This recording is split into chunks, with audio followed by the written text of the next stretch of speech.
today we're doing our webinar on tips and tricks on relocating to Australia from the UK or Ireland or Europe, wherever you're coming from. So myself, I'm Kiara. I am a global opportunities consultant here in London, same with Alessia. I am from Melbourne originally. If you have the pleasure of speaking to me, you'll hear me rant and rave about it pretty much the whole call. But Melbourne is honestly one of the best cities in Australia, in my humble opinion. I used to teach there for about 4 years, and I also worked as a teaching assistant as well in schools across Melbourne. So have a lot of experience in that. I also worked with ANZ UK as a teacher too, so I speak from experience when I'm talking with you all. So that's always lovely. And then we also have here Alessia. I'll let you introduce yourself. Hi everyone, I'm Alessia. So I am also a global opportunities consultant with ANZ UK. I am also from Melbourne, so we're both representing the southern state of Australia, which is always great. I was a primary school teacher in Melbourne as well. I worked in schools across the western suburbs for about 3 years, and then I moved with ANZ UK over to London, so doing similar thing, like just the opposite way. So going to Australia, I came to the UK, and I taught with ANZ UK here for a year before finding myself in this role. So kind of been around ANZ UK for a few years now, which has always been great. But I guess I know a lot about the teaching on both ends of the spectrum, on both the UK and Australia. So we kind of both tag team each other and speak about how good Melbourne is all the time. Yes, we do have obviously other states that you can go to, so we'll speak on them as well. But obviously we're just very passionate about it, which is great. So getting into what we'll be covering today, this normally we do a bit more about the technical stuff, registration and all that, but today we just wanted to make it about just a little tips and tricks, things that you might not know, things that are going to help you prepare to get all sorted for when you do arrive over in Australia. So the whole reason why, best time to arrive and best time to travel, where and when you might be looking to travel, 88 days for our non-UK passport holders, about our Indigenous culture and the how we include within the curriculum as well in Australia, and then some of our events and slangs and things like that you'll hear Aussies say and you'll be like, what the hell did they just say? So hopefully we can get you sorted before you arrive. So, Les, you can speak on this because you've done it both ways. I have, lucky me, hey. Why teach abroad? I guess for me it was one of those things that I definitely, as it says there, I definitely want to be stepping out of my comfort zone. I got quite comfortable at the school I was at. The school that I was teaching at back in Melbourne was also the school I went to as a primary school student. So a lot of the teachers I worked with were also my teachers. So I knew the school very well. I knew the values, I knew the cultures. And after COVID, I was like, I need something different. I need to step out of my comfort zone a little bit. And I made the move over to the UK, and I didn't know anyone here. I didn't move with anyone, and I just made my own community whilst I was here, and it's the best experience that I've ever done, and I always recommend to everyone else to kind of do the same thing.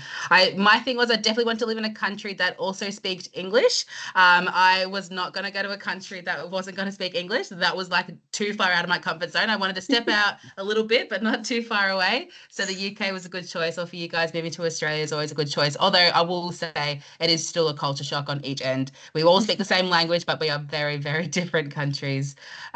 Teaching wise, I guess it's still kind of like, I found the curriculum very transferable in terms of like, it's pretty much the same thing that you're kind of teaching. Like the curriculum's pretty, it's pretty the same on both ends. And, Australian schools absolutely love UK teachers. They love people from the UK and Ireland. They are highly regarded in any of their schools. So as soon as they know that you've got like a Brit or an Irish person coming to their school, they are very, very excited to kind of have you on board. So it's always a great thing. And it looks great on your CV. So they always love to see both Australian teachers that have UK experience, and they also love UK teachers that have that Australian experience. So it always looks good for those wanting to add a little bit more onto their CV, something a little bit different. And of course, there's lots of travel experiences. There's expat communities, educated communities, and you're making friends from all over the world. Like I've got friends in Canada that I can go visit. I've got friends over in the States. I've got friends here in the UK and Australia, and it just keeps on growing with the more people you meet. So it's always one of those things that you get to meet amazing people from all over the globe. Yeah, absolutely. Can confer with all of that. So a big question that we always get is when to arrive, and also the academic year in Australia. It is different, obviously, to how it runs on this end of the world.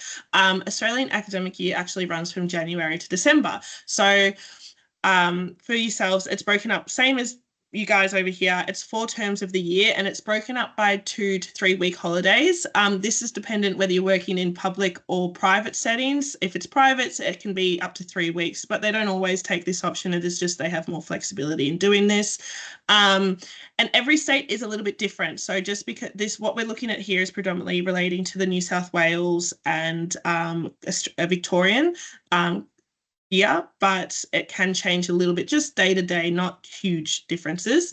The best time to arrive is something that I think is really important to keep in mind, because as a lot of you do finish up around June, July, it is ideal to actually then try and arrive by July, which I know some people try. They don't arrive until October, November, which isn't the most ideal time to arrive. The reason for that, term 2 and 3 are the busiest terms, so these ones here. So just around the start of Easter up until the end of September there. And that's because it's the middle of the year. As you guys will know, teachers start to get tired. They take leave. They might take maternity cover if they have a child, or go take long service leave, things like that. And it just means that the year gets really busy around then. And then normally, historically, term 1 and 4, so the last and first terms of the year, can be quieter because it's just wrapping up or starting the year. However, there is still work within those terms. It's just considered a little bit quieter. If you are, and depending on where you are going in Australia, the last term can mean that you might not be able to work until the next year. For places, for example, like Sydney, arriving in November, realistically, you're not going to work until February. Either way, if this is something that you've heard just then and you've just panicked, don't stress. We'll talk you through all of it in the call that you would have with us, and talk you through your options and what you can do in the meantime and things like that as well. But that is a general overview of academic year, when to arrive best for work. Les, did you want to speak on anything of that yourself? But I think other than that, it's pretty... No, you've done pretty well there, Kiara. Yeah, just double checking. You never know. Just wanted to check that one.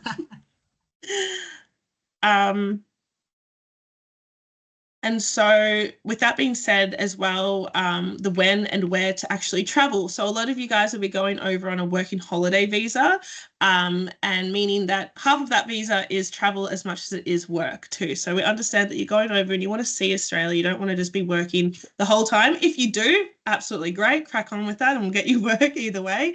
But we've broken up the times of the years into 2 parts, you could say, almost like a summer and a winter part. So in Australia, April to July is considered more of the winter time for most of the states. But however, it's still a really good time of year to consider traveling Queensland, some parts of Western Australia. Western Australia actually takes up this whole half of Australia here. So the higher up you get, the warmer it'll be, more tropical weather up this way. Down here, though, you're still probably going to receive all 4 seasons of the year. So that's why there's an asterisk there. Same with New South Wales, high up in New South Wales, bordering with Queensland, which is up this way. That can be considered a bit similar to Queensland weather, which is this state up here. And so those areas in the wintertime are great to travel because it's more like 2 seasons. It's either wet or it's dry. So we put those times of year there. In the wet season, it's October to April, so peak summertime in Australia. So in that time, you'll get either sun or rain, and that makes for good trips out to the waterfalls up there, because these are tropical areas. Australia is, how many times less does it swallow the UK? Like Europe, I think we can fit Europe 2 or 3 times into the size of Australia. So keep that in mind when you're traveling around, that just because it's warm in one place doesn't mean it'll be warm everywhere. And then the dry season is in the wintertime. So it's a really good time to get up north of Australia and experience places like Darwin, and, northern Queensland, northern Western Australia, places like that. and all of that. And then we have in the summertime is August to March around, and that's a great time to be around Victoria, South Australia, Tasmania, sorry, New South Wales, and still Western Australia. In these states, you're going to get all 4 seasons of the year. You're going to get summer, autumn, winter, and spring. It's all happening. And in this summer, springtime, which is around August to March, you can have anywhere from 20-degree days to 35, 40-degree plus days. It's mostly hot. You might get a few days of rain here and there, but the summers are hot, so be prepared for that. And just as the summers are hot, the winters can still be cold. So you're going to get rain, but you're still going to get your days of sunshine here and there. But it can be very cold in the depths of winter there. I think it's cut off half of what I've said, so there you go. But yeah, that's the best times of traveling, where you could look at going, things like that. But yeah, I know a lot of people arrive and they do the East Coast tour, which is all from basically Melbourne up to Sydney or Queensland, depending on how far you go and how much time you have. So yeah. Let Les speak on this if you want. All right. So when to start talking with us? So every we get this question quite a lot, as in when do I start the process? When in my travel journey do I start talking to people in ANZ UK and getting my getting work organised over in Australia? And we say it's never too early. We're the ones that can speak to you about any time that we kind of get you started. And we definitely we look at about 12 months is when we do get some people get around that 12-month mark. But generally speaking, up till about 3 months before you're set to arrive is a really good time for you to kind of get everything organised. Anything in between that 3-month mark before you are set to arrive can get a little bit stressful on both our ends. So we do try our best to kind of get you everything all organised before you do arrive. But our ideal goal is to get you over to Australia and just be really confident about what you're doing, be prepared, and that you don't have you're all like ready to go with any terms of registrations and things like that. So we want to get the ball rolling as soon as possible, but generally between 12 and 3 months before you are set to arrive will probably be the best time to kind of reach out to one of us for a call. Kind of the process kind of starts off with just having initial contact. So it's just a call with either myself, Kiara, or one of the other girls on the team. And we just go through any questions you may have about your visa, about where to kind of live and work, what it's like living and teaching in different areas across Australia, and any questions that you may have about making the move over to Australia. Once you then have your flights or your visa booked or any one of those confirmed, we then get you in contact with the team over in Australia, depending on where you're going. So if you are planning to move to Melbourne, you'll then have a Melbourne consultant reach out to you, and they'll start going through the process of getting the ball rolling with you in terms of what it's like living in Melbourne, any job opportunities that are open there, and where to find places to live and things like that. So you'll kind of have 2 consultants, one here in the UK and then one over in Australia, depending on where you're going. We go through all your compliance and your registrations before you do arrive, so that way as soon as you got your flights booked excuse me, you got your police checks all done and sorted, and your documentation is all good to go. We definitely support you in terms of getting everything ticked off. So then when you are going through your registrations to teach, depending on what state you're going, that you are more aware of what you need and what steps you kind of have to go through to get everything and approved on the other end, which is always great. Once you are cleared for work through ANZ UK, you are pretty much set to go, and then you're straight out into the classroom. So it does take a bit of time depending on what state you are going to, but generally speaking, as soon as you get the tick of approval from ANZ UK, pretty much the next day you are clear and ready to go out into any of our classrooms pretty much as soon as you're ready. So that's always great. But we do hold your hand every step of the way, from whilst you're here in the UK, when you're flying, and when you do arrive over there. So we do support you with every question that you may have on each end, really. Yeah. Another point I wanted to make on that as well, because we get a lot of questions, is this service that we provide is also completely free. You're not charged at any point working with us. So just keep that in mind. I know a lot of people don't know that, and they can sometimes put off having the call because they think that they're going to be surprised with a nice little fee at any point, but that won't happen. It's all free, so don't stress yourselves. The good old 88 days of specified work.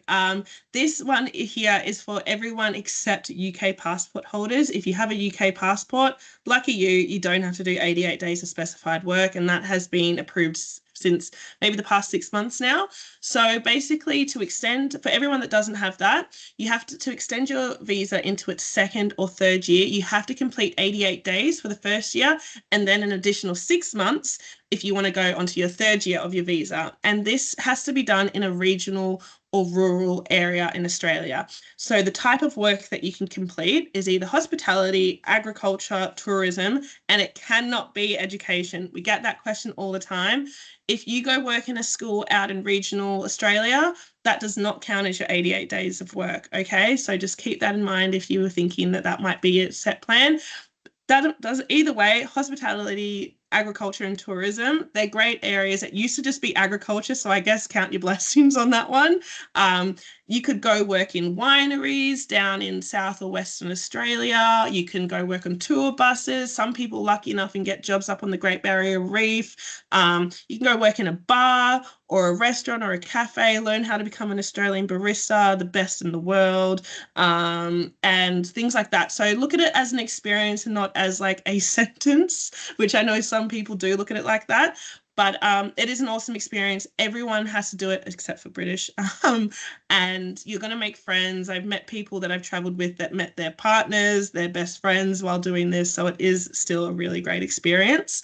A couple of things to note about it as well. The 88 days or the 6 months, depending on which visa you're going for, it doesn't have to be done consecutively. You can break it up. You can choose to do a month or 2 months or whatever it is, and then so it's not, you're not having to leave for like 3 months and then come back and things like that. Some people even live within a city and travel an hour out on weekends to do work, and things like that. So there are a lot of options. So it's not just a pigeonhole way of doing it.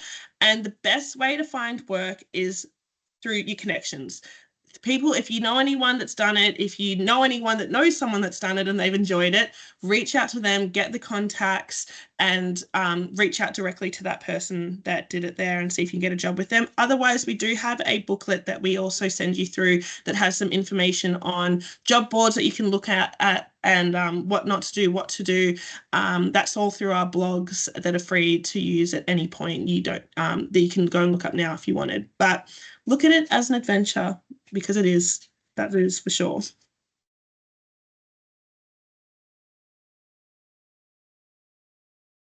This.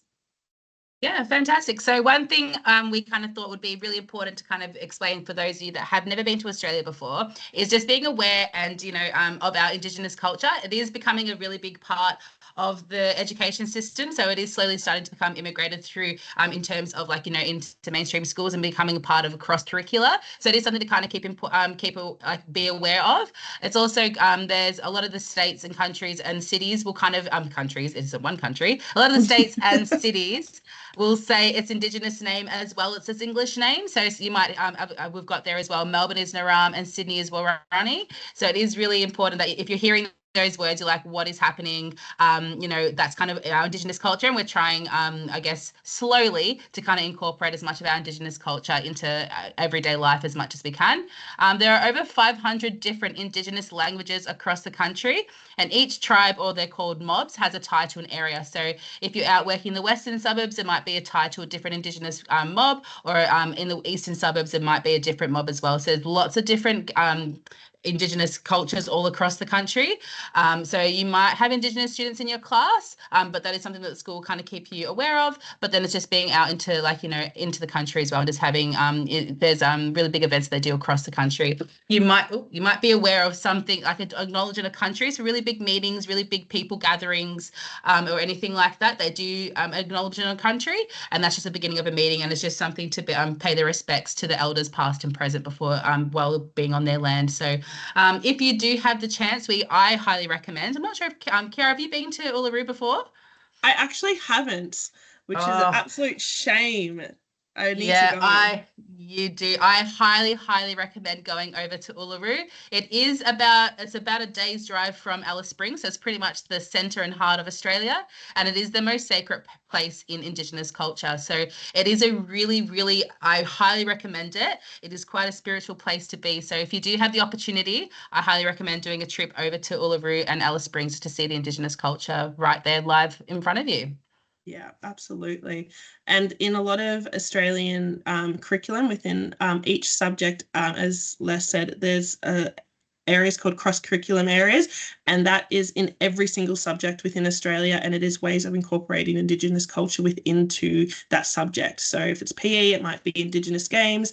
If it's math or history, things like that, history, it will talk about the history of Indigenous Australians, things like that. So just something to keep in mind, because you will see that come up within the curriculum quite a lot too. So yeah. I'll let Les speak on this one as well, because if anyone loves a sporting event more, it's Les. Let me tell you that much for free. Gosh. It's my love of Melbourne. Melbourne, okay, you're gonna hear us talk about it a lot throughout this webinar, but Melbourne is literally the city. It's like the host capital of the country for sport. Anything good about sport is happening in Melbourne, and it's the best type of sport that you can kind of have. We've got the Boxing Day cricket, which you might be sitting there being like, Alessia, there's no way in hell you're going to see me there watching cricket for a whole day. Do it, because I can guarantee you 90% of the people there aren't watching the cricket either. It is just heaps of fun. It's a good vibe. Everyone's there enjoying the sun because it's summer. It's just a really good day out. So I highly recommend going to the Boxing Day cricket. The Australian Open starts in January, so it's a really big grand slam for tennis. And there's like really cheap tickets you can get. You can go do like the outside courts. You can have a really nice day out. And they do bands and stuff. So like they have like really big Australian artists come and do gigs at the end of each night. So it's always a good night. So you can start in the morning and you can kind of do a whole day out of going over to the Australian Open. The Grand Prix happens around March. That's a huge event, brings quite a lot of celebrities over. So if you are interested in the Grand Prix, that could be something. It is a little bit more on the spenny side in terms of sporting events, but it is also really fun, and you can hear the cars going around from like the other side of the city. I used to work in South Melbourne. I used to hear the cars going all the time, so it's actually quite fun. But the whole city gets around it, and it's always a good if you're interested in that to go to. There's State of Origin is very much more for people in Sydney and Queensland. They're the only two states that play in it. Melbourne doesn't play in it, so it's more historically more for Sydney and for Queensland. It's a huge sporting event. It's a huge thing, and they play a few times. That's more of a rugby compared to AFL, but if you go up north or you're in Sydney, like the State of Origin is quite religious up there. So unfortunately, Melbourne missed out. Don't even know why Melbourne's not part of it, but we won't go into it. That's probably our little bias. We still have rugby teams in Victoria. We have was it Melbourne Storm and everything. So yeah. Outside, what is it? State of Origin, and then there's the rugby union. So rugby union, Melbourne or Victoria and New South Wales, Queensland, all that. We're all involved in all that as well, and New Zealand too. They get amongst that, I'm pretty sure as well, right? Yeah. Yeah. Probably. You're like, yeah, so. It's not AFL. It's not AFL. I don't want to hear about it. Well, speaking of AFL, the AFL is massive in Melbourne. So the AFL Grand Final is either the last week of September or the first weekend of October. It is a massive event. It's so big, you get a bank holiday on the Friday in Melbourne for that. Everyone goes really hard. Like, it is a really big holiday, so everyone gets around that. Even if your teams aren't playing, it's quite a big thing happening over in the city. Highly recommend, if you do have the opportunity to go, if you are in Melbourne, to go watch the Dreamtime at the G. It is that they have for the Indigenous culture, and there's a really beautiful they do like a nice show for you at the beginning. So Dreamtime at the G, I highly recommend if you can go. Sydney Mardi Gras needs no explanation. It is one of the best Mardi Gras I think it's the whole globally. It's one of the best ones. Yeah. Highly recommend going to that. Adelaide Fringe was recommended to me. I haven't been to the Adelaide Fringe before, but apparently it's the one to go to. It's one of the best in the country, so that's always good. Then you've got Rip Curl Pro surfing. Surfing's quite big in Australia, so if you're into that, that's also a really big event. Australia do really well for New Year's Eve festival. So if you are one of those festival goers that likes really big artists and bands, Falls Festival runs over New Year's Eve, and it is always a good time. So if you're interested in that, I highly recommend going to a New Year's Eve festival. Pajima is actually, I also would highly recommend. It's like a festival of colors in Uluru, and they do like beautiful lights all around the rock and everything like that. So I really highly recommend going there if you can. That has a beautiful sunset behind the rock, and they have beautiful light displays going on around it, all about the Indigenous culture and story. So it's quite a beautiful thing to see. And then bush doof, I know you added that in, Kiara. I slid in the good old bush doof. Make sure, which is an Aussie absolute delicacy, that one. If you get the chance, go ahead to a bush doof, which is basically just a party out in the bush. Which, you know, you're only going to get that in Australia, in my opinion. And they also happen a lot in summer and over New Year's Eve, things like that. But what is it? Strawberry and Strawberry Rainbow Fields. Serpent. What was it? A Rainbow Serpent. Oh, and there's another big one that everyone goes to. But either way, once you get there, you hear everybody yapping on about it anyway. So there's some really good events there to make your way over to when you get there. That's for sure. But the whole making friends as well. I know a lot of people are going over solo, but honestly, I'm a big believer as teachers, we're all pretty social people anyway. And it's one of the easier things that you'll have to do when you get over there. However, some ways to help you make friends, new connections, is if you're into your sports, local sports clubs, they're always great ways to meet people. There's always activities going on, events, training sessions, games, spending your Sunday or Saturday afternoons there, having a few drinks afterwards. You never, if you go to a sporting event, you're gonna leave with a couple of friends. It's always a guarantee. If you're not into your sport, that's fine. We also at ANZUK run regular social events. The best thing about them is it's free bar tab and food on us. So absolutely go to those. I've been to quite a couple ourselves. Me and Les run quite a few, and they're always a good time. We always have people even being like, thank you so much for hosting this. We've just made this friend. I know people that now live together from these events, that travel to work together, everything like that. So just take advantage of everything that comes your way. Run clubs is another really popular activity in Australia and a group that you could join. The Tan in Melbourne's fantastic. That is elite. I know you meant it's elite as in it's really good, but it's also for the elite. My goodness, I could not run with them if I tried. If you're a runner though, get into it, you'll be fine. There's also amazing run clubs in Sydney as well, along the eastern suburb beaches there too. So heaps going on. Facebook groups is another way to make friends even before you arrive. We have a Facebook group, but even any other Facebook group like Irish, UK, in Australia, Sydney, Melbourne, Perth, Brisbane, whatever it is, there's so many Facebook groups. Join it. People chuck in. Anyone want to grab a coffee? You'll have someone join you every time. We also work with Caroline McKenna, which you might know as a County Down Under, and she's fantastic.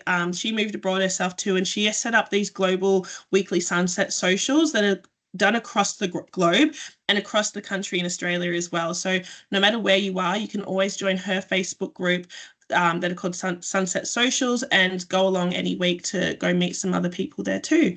And this one I hadn't heard of, but Alessia, told me about this, and it was Bumble BFF. So I don't know, I'll let you speak on that one, but apparently it's a thing. So recommend, it can be for dating if that's your interest. I think you can do it for businesses as well. Like you can make like business connections, but you can also find some friends. And I know lots of people that have met their friends through Bumble BFF, and just people wanting to meet new people and like have similar interests. Like even if you want someone to go to run club with you or someone to go to like shows or anything like that. So Bumble BFF, it's all done on your phone. It's pretty much like dating, except you're not, like you're finding a friend. It's for friends. So it's for friends. So it's an easy way to do it. You don't have to step out your comfort zone too far because you can do it from the comfort of your phone. But yeah, it's a good way if you are wanting to like kind of tip your toe in to kind of meet new people. Bumble BFF's a good way to kind of get started in that way too.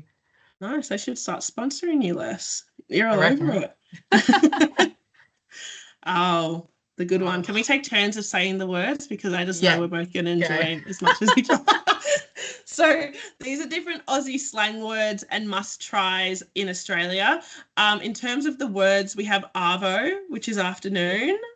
Go on, we'll literally take it in turns. We'll do it. We've got bottle-o, which is a liquor store or like an offie. Yeah, an offie, yeah. Fair dinkum, which is unquestionably good, or just like you did a good job. That's fair dinkum. Love it. That's, yep. Yep. Then you got thongs, which is cheap flip-flops. Like you got to chuck on a pair of thongs to go to the beach. Yeah. Cozies is your swimsuit, bathers or swimmers.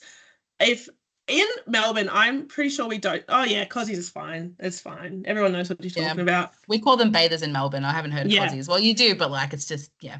If someone said to you cozies, you wouldn't hesitate, but you know, exactly. Yeah. Mozzie is a mosquito, so you say you got a mozzie bite, or there's lots of mozzies out there. Yeah. Snag, this is an Australian delicacy. I know everywhere in the world has sausages, but a snag is an Australian sausage. When you get to Australia, you'll see it here. This is a snag in bread.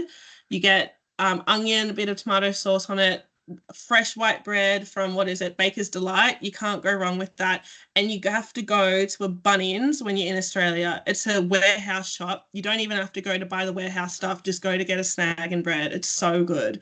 So absolutely 10 out of 10 would recommend. so good. I actually miss it. Like I can smell it every now and then. And and yakka is work. I don't really hear yakka that often, but if you hear Really? someone say it, at least you guys will know what it means. But Yeah, do you hear it a hard lot? yakka. Yeah, people were like, oh yeah, that's hard yakka, that one. It's like me, that was hard work, things like that. Yeah. There's so many other words that you guys were going to hear, and you're going to be like, what did that person just say? Especially if you guys go and do your 88 days of regional work and you go out into regional Australia, mate, they are a different breed out that way. The words, some words I haven't even heard myself. So you'll get amongst it and you'll have a ball either way. There's also some foods that Les has chucked around this slide here. A palmer or a palmy if you're in Sydney, a debate as old as time as to whether it's a palmy or a palmer. If you're us, it is a palmer, and I don't want to hear anything else about it. Fairy bread, honestly, God's gift to this earth. It's just white bread, butter, and sprinkles. Don't doubt it until you try it. It's absolutely fab. What else do we have there? Fish and chips in Australia. In Australia, the big difference with the fish and chips there is it's flake. It's not cod or fish, and flake is actually a gummy shark, which shouldn't freak you out. It's actually way tastier than fish, in my personal opinion. I agree. Yeah, much yeah. better. That's. What Oh else yeah, we and then we got? got Tim Tams down there, don't we, as well? Classic Tim Tams, which you can get at Waitrose now, which is the whole appeal to it, in my opinion. But it's always good to have something from home close by. Exactly. Yeah, we could rant on about this slide for way too long, so I'm going to skip. I'm going to get. Oh, actually, Lamington right here, another Australian classic. The Kiwis will try and tell you that it's theirs, it's ours. Either way, it's all fun down that way. But you have to try a Lamington for sure. But that, I think, is the end of that. Thank you guys for jumping on today after work and everything. If you guys have any questions, chuck them in the chat right now and we'll have a look at them and answer some of those questions if you like. I can't see the questions less, so if anyone's asking any questions, feel free to start answering them. Yep, no problem. Thanks, guys, for joining us. Enjoy the rest of your week. Hopefully it goes quick. Yeah. Stop sharing. Cool. Lovely. No questions today. Lovely. Well, that is it from us then. So go enjoy the rest of this sunny afternoon if you're in the UK. If you're in Ireland, I have no idea what the weather is today. Are there any fees? No, there's no fees. So as mentioned a bit earlier, you might have come in a bit later. We're a completely free service. So you do not pay any fees whatsoever at any point. Lovely. Oh, thank you. You're welcome for the info. Yeah. Thank you to everyone that listened and enjoyed our yapping. Anyway, with that being said, we're going to sign off and let you guys arrange a call. Sorry, last question. If you're looking to arrange a call and talk with us, we're going to send out an email after this, probably tomorrow, and it'll have the link to myself or Alessia's or some of our other team members links to booking a call with us. As I said, that is also free. Everything is free. It is done online. And in that call, we'll talk with you one-on-one about your personal circumstances, when you're traveling, where you're going, how you're doing it, all of that stuff. And it's a really good way to kick it off and get it going. Yeah. Anyway, we will actually love you and leave you now. No, another question. No, sorry, it's no question. Anyway, guys, loving you and leaving you. Bye. Bye, everyone.